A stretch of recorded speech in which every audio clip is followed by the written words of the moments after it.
And hello everyone, magandang araw at welcome sa ating channel. Ayan guys, for today's video, ipapakita ko sa inyo kung paano ko ginawa itong pang spray ng ating halaman. Ayan, para makatipid tayo.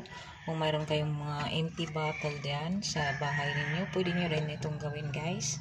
Ayan, tatry natin.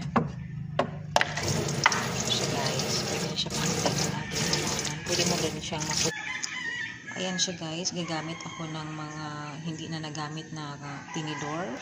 So, ipaiinitin lang natin dito. Ayan, ganito yung ginawa ko. Subukan nyo rin ito guys. At pwede rin yung, yung bote ng, ng Coca-Cola, Sprite. Ayan, pwede nyo rin yung gawin. Mas maliit nga lang, pero mas maganda rin yun. Ayan, tapos ganyanin natin.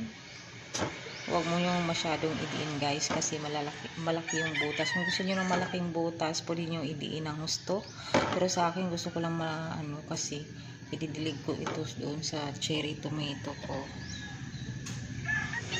Ayan na yung butas niya guys. Maliliit lang pero dadagdagan ko siya sa gilid.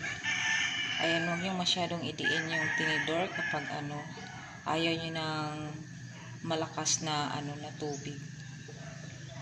Yung moderate lang. Ayan, ganyan siya kalaki. Oh.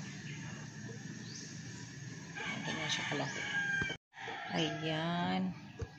Dadagdagan natin dito sa gilid. Sa gilid.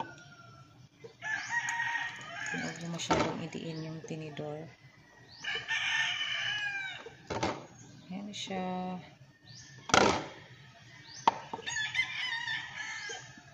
Isa pa dito.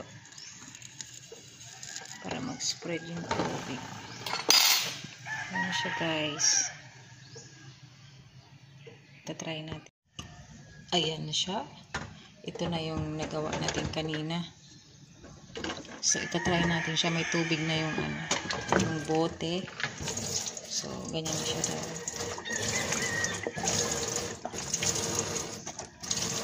So didilig na natin ito sa halaman. Guys, magdidilig tayo sa ating cherry tomato. Ayan. Ito na yung cherry tomato ko na tinanim.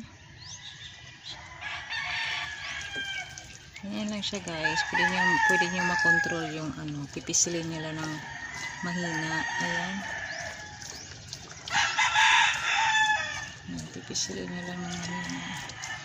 Ayan, dalawa tong cherry tomato.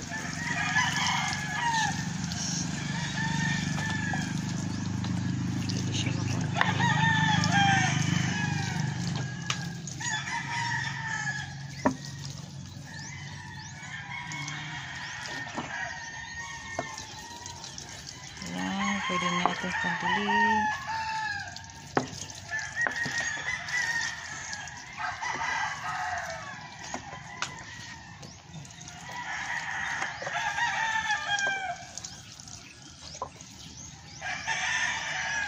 Ayan siya guys. Tapos na ako magdilig.